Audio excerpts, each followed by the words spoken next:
Hey, what's going on, Cashflow hackers? It's Chris with Life 180. I am here with my good buddy Caleb from Better Wealth. Caleb, long time no see. Actually, I guess Long it's time only no been a see, couple months, man.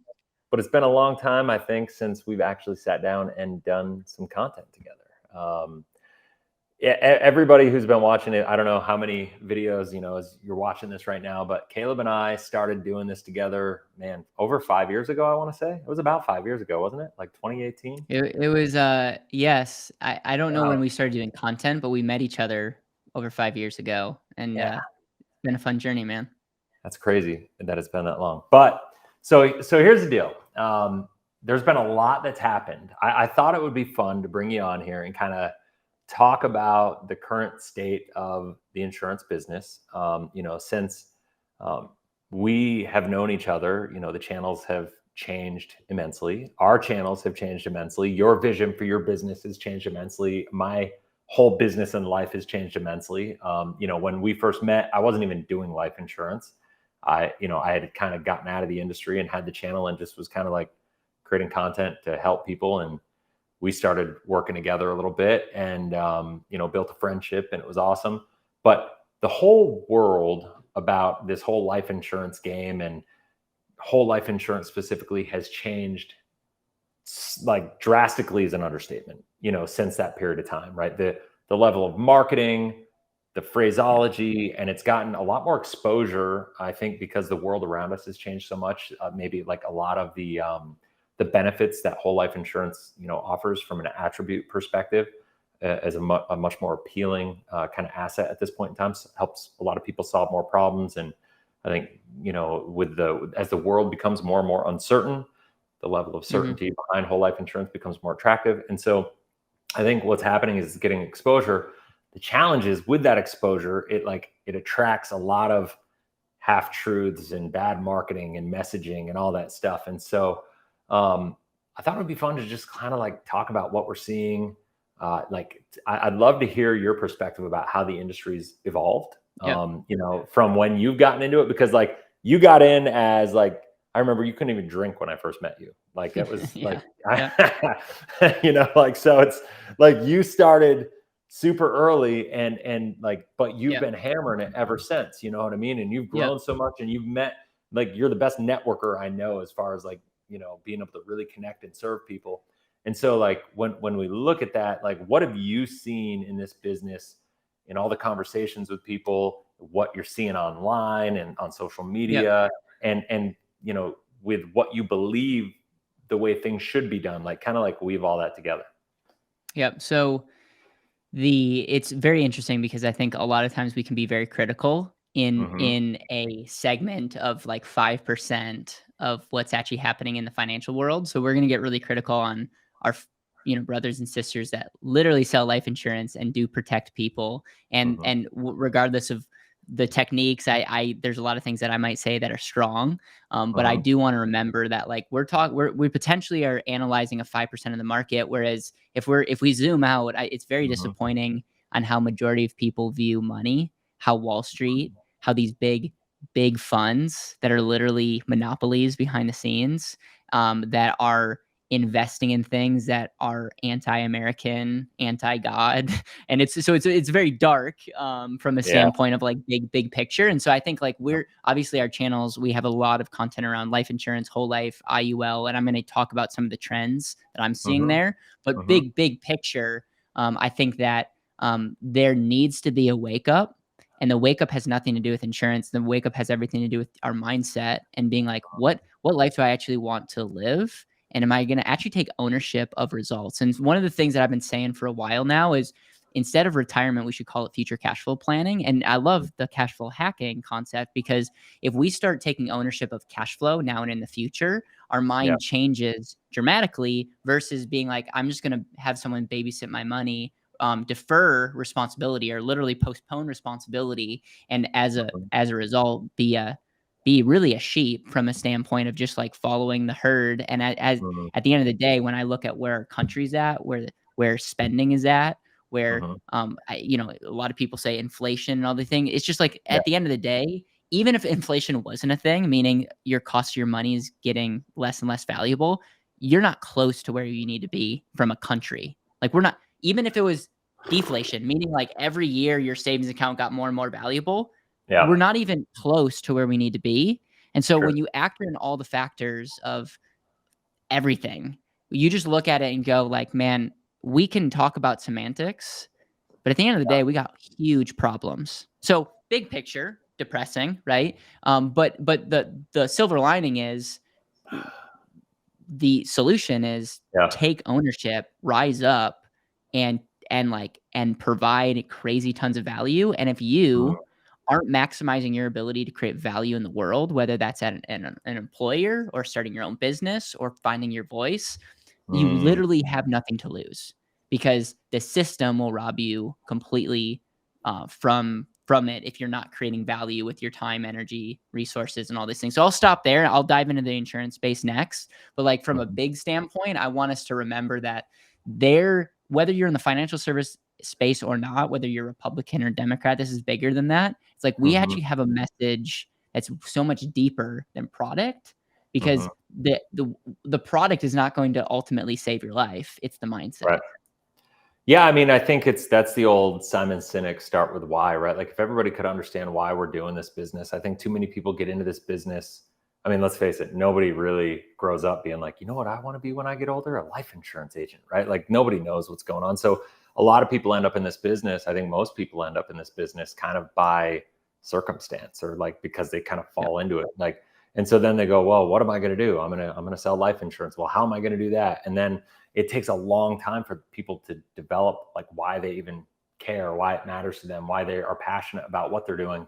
And so it's like, if we could really, I could not agree with you more. First of all, like I think our biggest challenge right now has nothing to do with money. Money is just Byproduct. a byproduct, right? Like money, the problems that we have right now with money, it's because of the cultural issues that we have in this country, like, Yep. and we could go down that's probably a whole different video on its own. Right. And so, Yep.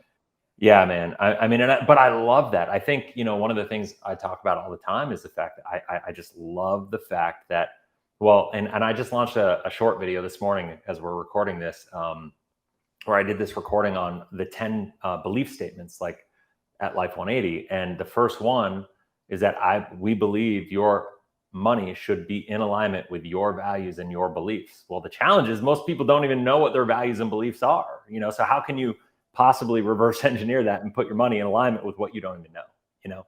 And so I think we have to be more intentional about like, what do we actually believe? What are our values and how are we intentionally creating our life to live that? And then we could figure out how to use money as a tool to create it. Right. Like, and so, yeah, man, but I think that's what I love about what we do. Like, it's not just about life insurance or money or whatever. It's about the fact that when you get your money in alignment with it all, like it ends up being a catalyst to help you have a chance to live that life that you want to live.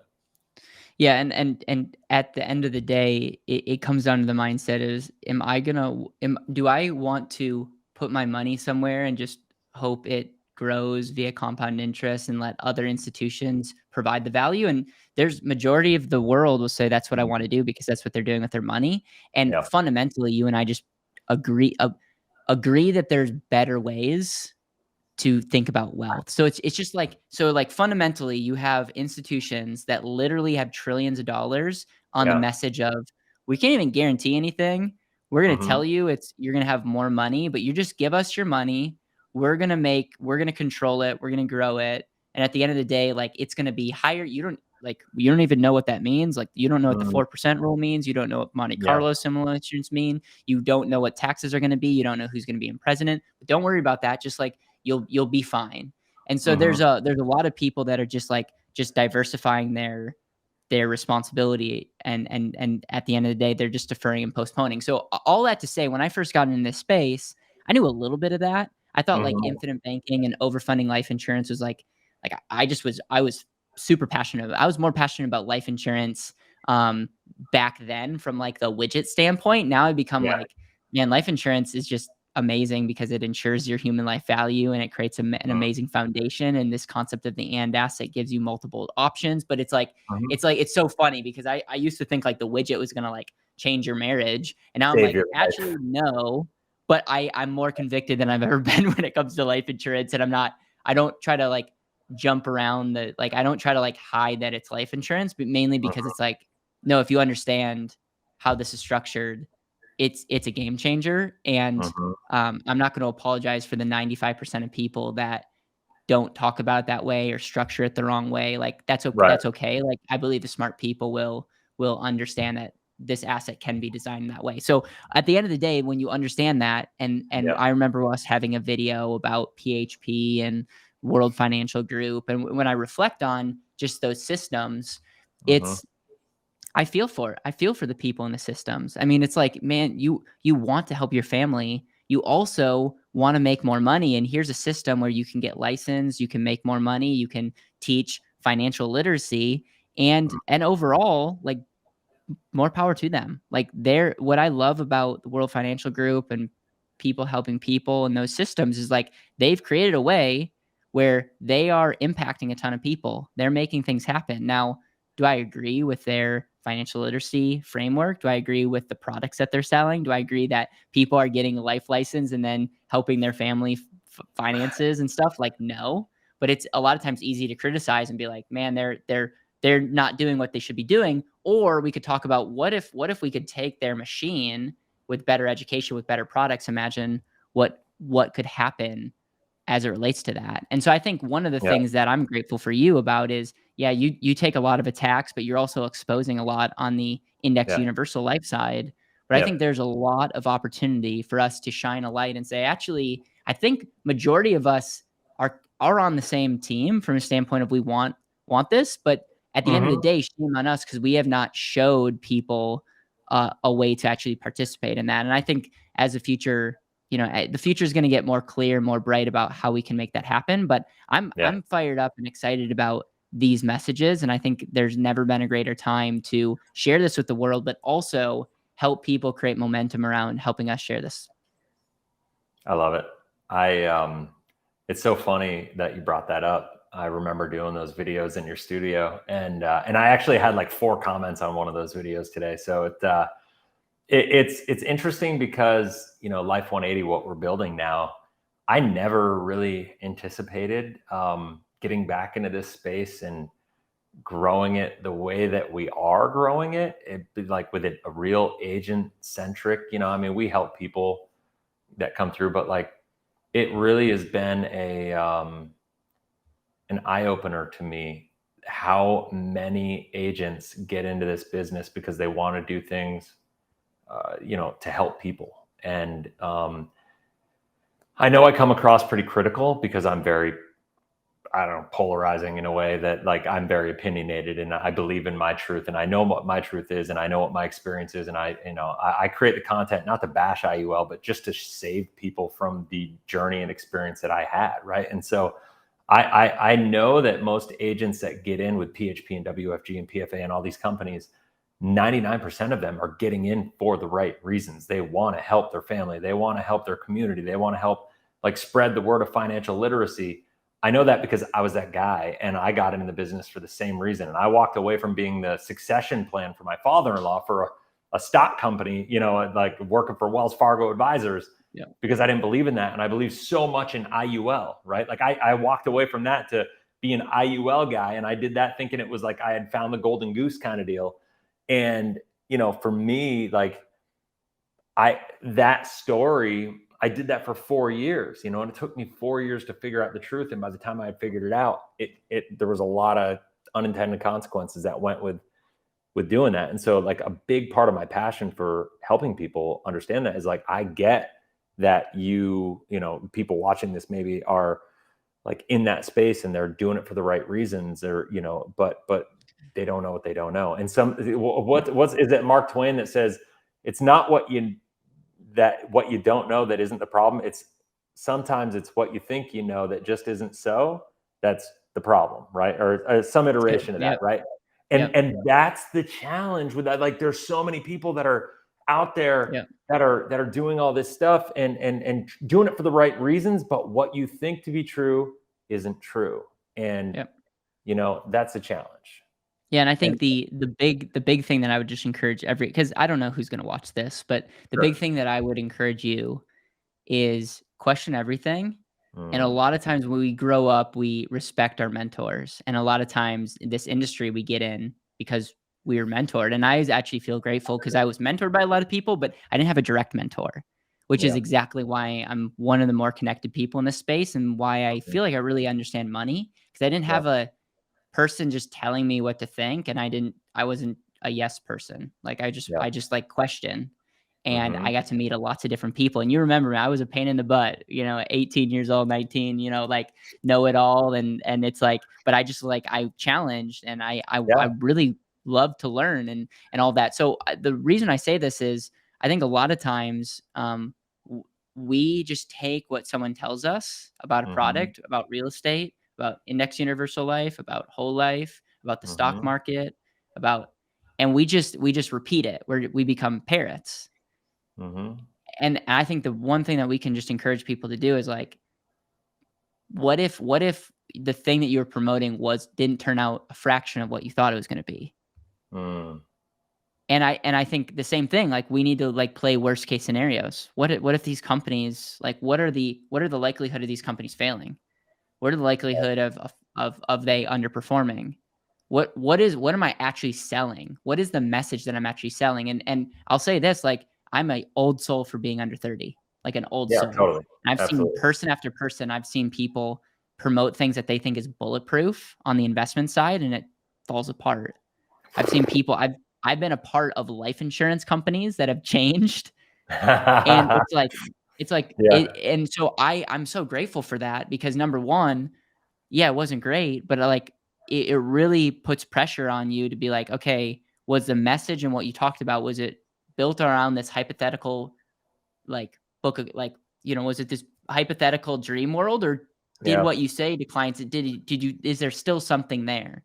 Yeah. And, I just know that we're building a business and a message that I will never have to apologize for, and it literally compounds, but we're Mm. not over promising the world, and that's where we might not be the most shiny object out there. We might not win business on the internet like others, but we people that work with us, like, love our message, and, like, it's not too good to be true because we're not trying to sell off of illustrations. We're not trying to sell off this hypothetical. And Mm. I'm grateful for that, and I also know that I'm the one of the 1% of people that actually can have a business like this, and majority of people have to have a marketing message because they can't just get into the boring old space of overfunded life insurance and compete. So I think there Yeah. is a Yeah. deeper message in a conversation that we need to have, whether it's in this video or another video, Mhm. about what do you do? Because I don't want to be that person that's like holier than thou and saying this is what you should do, but Yep. I'm realistic that people need to feed their families, Mhm. and like we make a fraction of what you could make doing whole life insurance, which is not nearly as sexy as other things on the market. So you're telling me that you have to have the less sexy product on paper, and you're going to compete with so many people that whether they know or not, they have something on paper that looks better than yours. And oh, by the way, I want you to take a fraction of what you could be making when you set up Mm. this product. Mhm.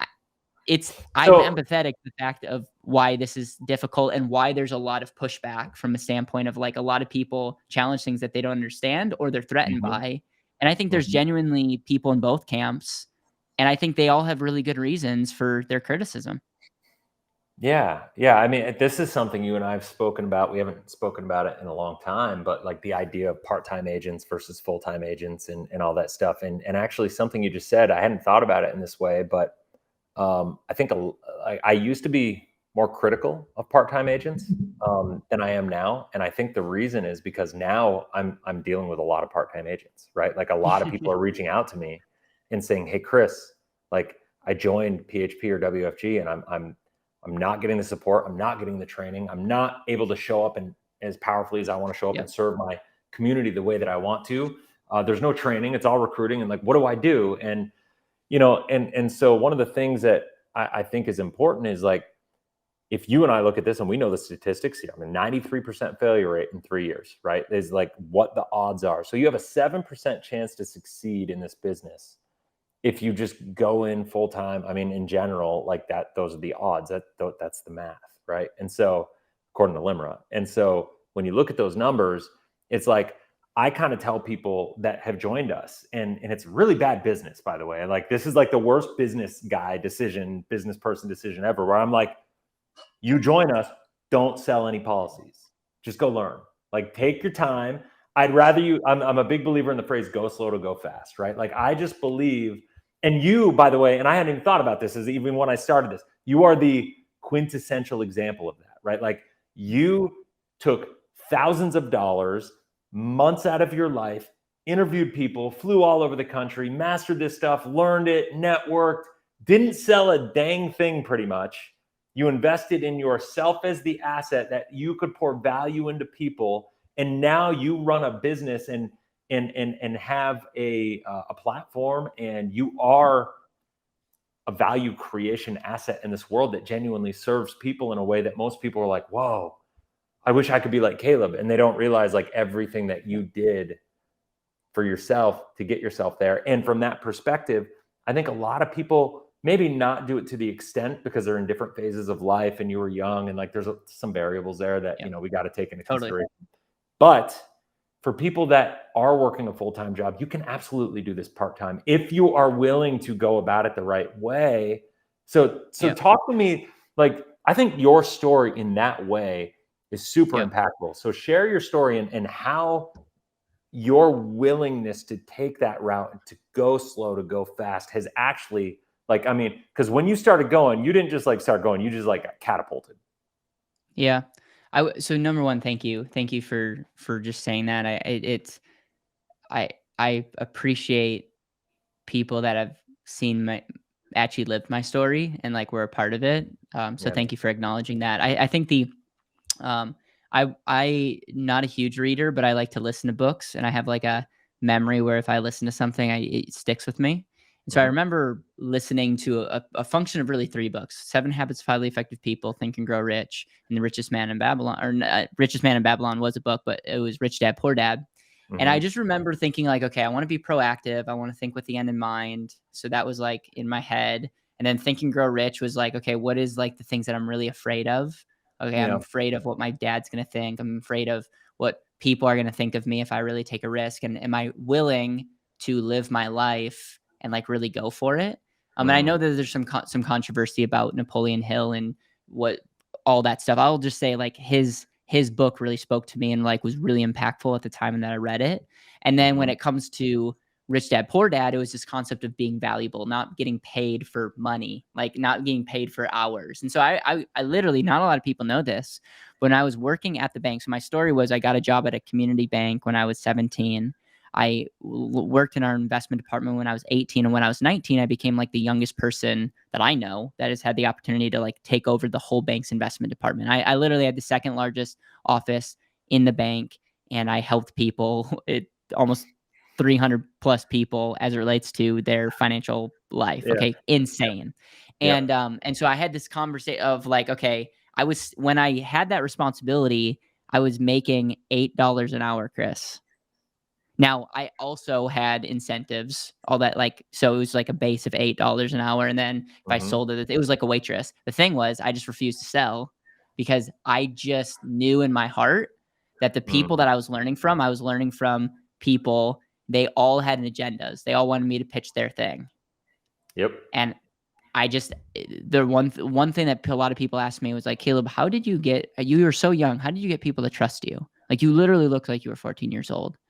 And I was like, one thing, Chris, that I've had, I just credit God for this, is like I've had an old soul, but I've never been in a place in my life where I'm willing to like sell my soul to sell something. You're not, and I feel that's like one of the reasons I love you. You don't compromise in that way. Yeah. Like, I feel like a lot of people do. And I'm not going to play the holier than thou again of like, I lived at home. When I wrote the And Asset book, I lived at home. Our first office was in the basement of a Papa John's building, and it was $250 a month. I intentionally created my expenses to be incredibly low so that I didn't have to compromise. And so here's my advice to people that are listening to this. It doesn't matter if you're getting into this space or not. If you're going to start a business, or if you're going to be in sales, or if you're going to be in the business of helping people with money, make sure that you don't have anything. Make sure you're not serving multiple masters. Make sure you're not motivated by a leaderboard.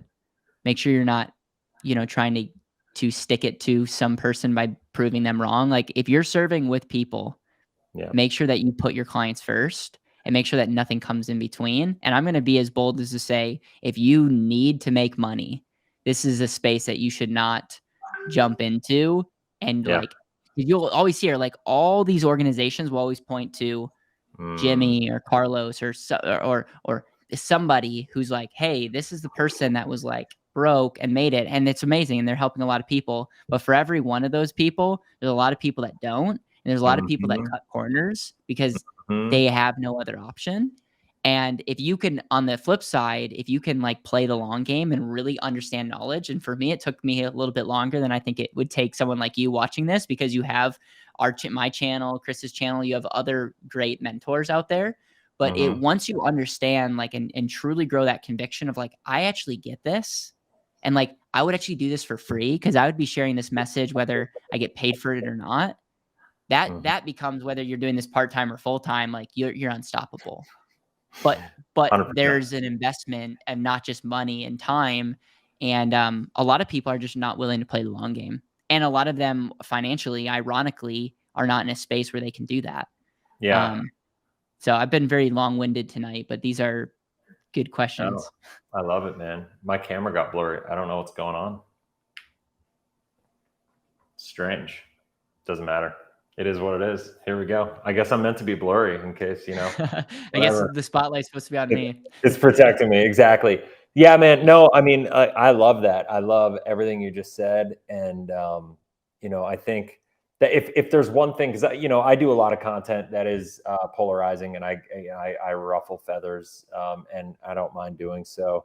And I can deal with any kind of critique. The one critique, and we all have like our weak spot, like our soft spot, right? Like the one piece of feedback and comment that I get that really just bugs me and it really sends me over the top. I shouldn't say this because then it's like people that don't like me are just going to type it all the time in my comments, but it's you're just saying what you're saying and bashing IUL to try to sell your product, right? People don't realize, and actually I would love you to speak to this a little bit because you knew me and we met when I had just given up my insurance license, like Yep. right before we met. And I was still making content. I had just given up my license. You called me and just wanted to like some mentorship in different ways and like to chat and get to know each other and see if there was anything there. And even though I wasn't in the industry, even though I had not, like, I still, like, I Yep. loved the fact that you were the thing that all like drew me to you like a magnet right away was I could tell your heart and I knew you wanted to do it for the right reason. And even though I was out of the industry, I still gravitated to you and I invited you in my house after like a week of knowing you on the phone. You know what I mean? Like you and Dan came down. Like, so can you talk about that experience like a little bit? Because I didn't know we were going to go here, but like, I'm just feeling like, Yeah, no, I think it's I was in Colorado, just calling you out of my car. Um and you were at a drugstore picking something up for your wife, I believe. yes, And I just remember us talking for and I think you were like you asked me a couple hard questions up front to just kind yeah, of like test the waters. And then yeah, I think we just talked about I think we had a lot in common because of our yeah, we both knew Don Blanton and Circle of yeah, Wealth.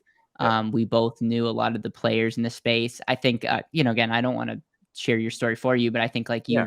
you had you had like a love-hate relationship with the space. Like you were Mhm, like, hey, I love this, but it just kicked me in the teeth and it's a tough business.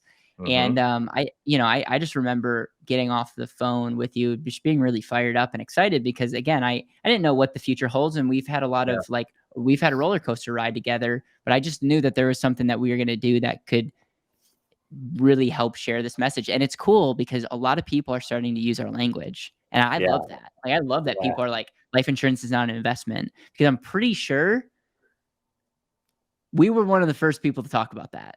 Oh, totally, Like totally. I just Yeah, straight up know like that was language that I yep, had from the very beginning. And it's yep, cool to be like, oh, actually people are starting to use that. And I think yep, that's overall better for the industry. It's better for 100 clients. It's like across the board. And so I'm going to take a 1% credit of all the amazing things going on. because Yeah. I've learned everything that I know from other people, and 100 years from now, no one's gonna know who we are. So it's like at the end of the day, it's like it's just fun to be in the space. But I do remember those raw moments, and how you were like, "Hey, dude, I'm out of it," but I knew you were never gonna be fully out of it because you just lit up on the phone and you started talking about it. Yeah, yeah. It was. I tried to get away, but it just kept bringing me back. I have you to partly blame for that, but no. But Yeah. I honestly, I love it. I love it. Like I could not be happier to be back in it to the level that I am. My wife and I joke about it all the time. Hannah and I just like, she busts my chops about the fact that she's like, because she always says life insurance is the least sexy thing on the face of the earth. And Yeah. it's like, what's not sexy about helping people, like, and helping families and changing lives? Like, to me, that's what we do. Like, I don't look at it like life insurance. I look at what we do as like helping people solve problems, and I think that's important.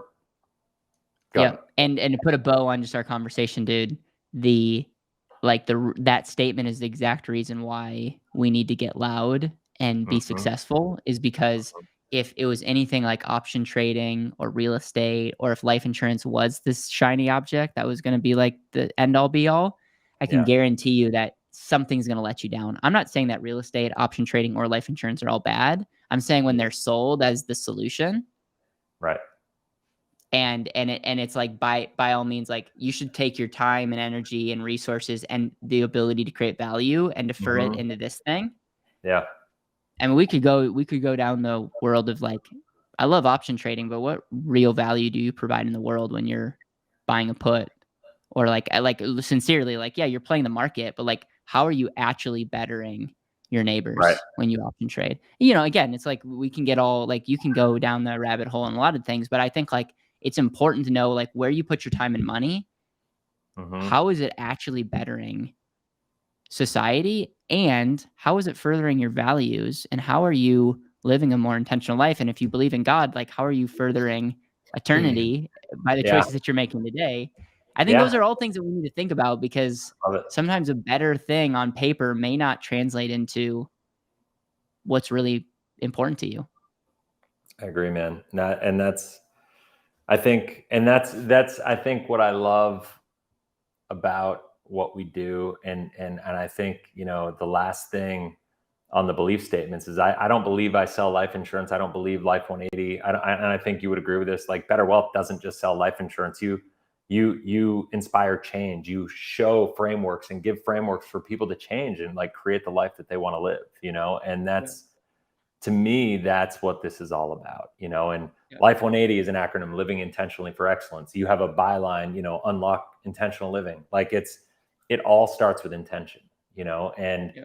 I would encourage anybody that's looking to do this for a living, anybody that's looking to that aligns with some of the components of life insurance that maybe you've been attracted to from I don't know, from a technical perspective, or like, from a logic perspective and maybe a spreadsheet perspective, to really think deeper than that, and to realize and make sure. I think one of the things that I think is really important, more important than the company you work with, more important than the agent you work with and the way your policy is designed and all this stuff, is really starting with the end in mind and figuring out what are you trying to live. And like, if it is your money going to help you get where you want to go? Is your money helping you get closer to the desired life that you want to live? And I think that all starts internally, and that starts with like some hard truths, because just being introspective and holding yourself accountable to a different level. And one of the things that I use a lot, and I'll kind of end with this, is like, we are all where we are because of who we are, right? Like, and that's not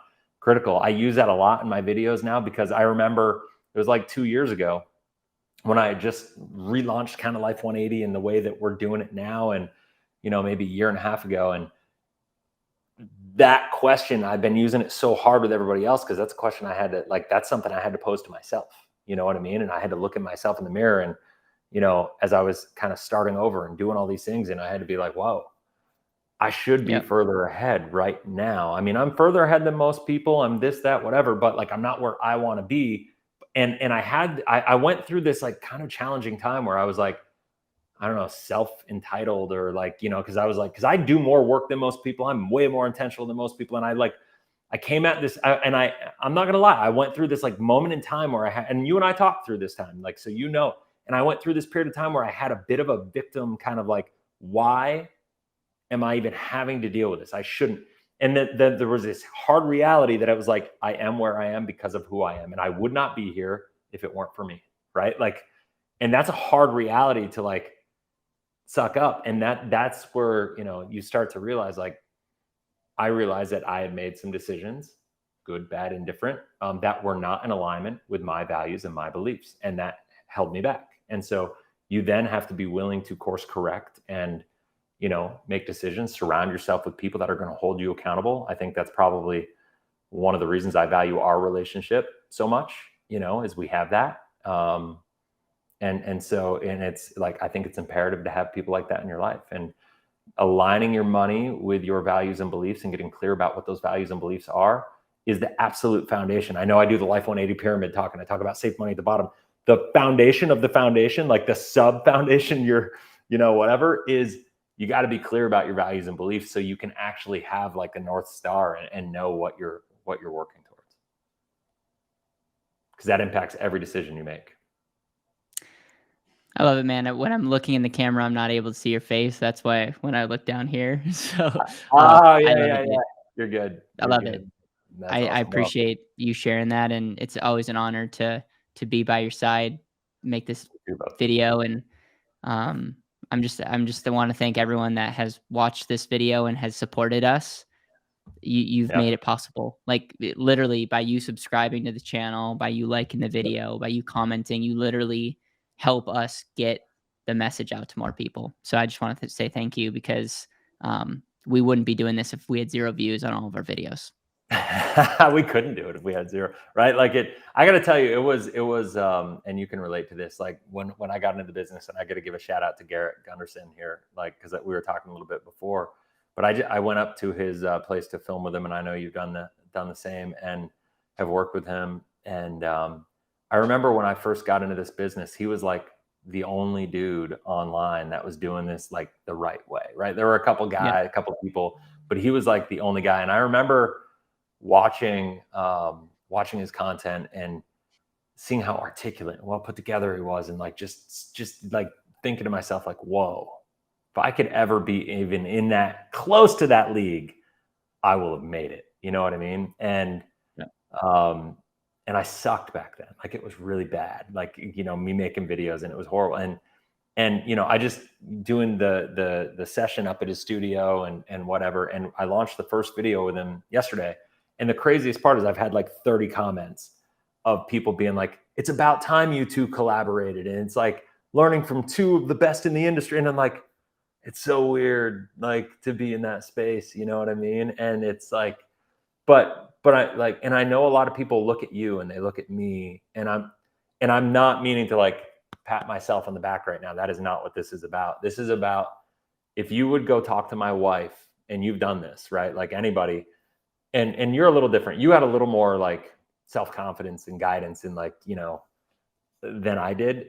I started this knowing I was really good one-to-one, knowing I believed in it. But like when I first started doing video and all this stuff, I sucked at it. Like it was really, really bad. And so I really like look at where we are now, and I encourage everybody that is doing what we're doing. Like, I think everybody should make a channel. I think everybody should, you know, should just be willing to be bad until you're good at it. You know, like that's my mindset, because the industry needs more people doing it the right way. Unfortunately, there's too much bad information out there. So don't care about how you come across, care about that your heart's in the right place and that you're giving good information. Even if you look maybe a little bad, maybe if you're not as articulate and not as clean or smooth or, you know, whatever, just do it poorly. You'll get better at it. Because, you know, yeah, it's just been an interesting ride of the ups and downs for me through the career of doing this. And you've been a key pivotal part to it. Just like, you know, it's been fun. I always tell people like, you're like my little brother in the business, you know, and And I do. I consider you like family, man. And I love you. And this is awesome. Love collaborating. And that's it. So, all right, guys, enough of the cheese fest. We're done with this bromance. This is getting a little too corny. So hopefully you guys found value. We didn't even know where this video was going to go. We just wanted to like hop on, collaborate, have a conversation. So that's what we did. And we figured we'd share with everybody. And hopefully you found value. If you did, please, subscribe, hit the bell. Share it out with people if you want. And if you have any questions, any comments, leave it in the comment section below. I do answer every single comment on my own. I am obsessed with it. I love engaging with people, even the haters. I do that too. And but hopefully I don't think we'll have any haters in this video. That's a good news. This is the first time I've done a video. I probably won't have any haters. I think you just jinxed yourself. Oh yeah, somebody's gonna find it. Okay, all right. Well, please, if you're gonna hate, just go to a different video and comment there. Okay. Leave this one for the kind people. So anyway, that's it. Guys, have a blessed, inspirational day. Caleb, thanks so much for being here, brother. And we'll talk to you guys soon. See ya.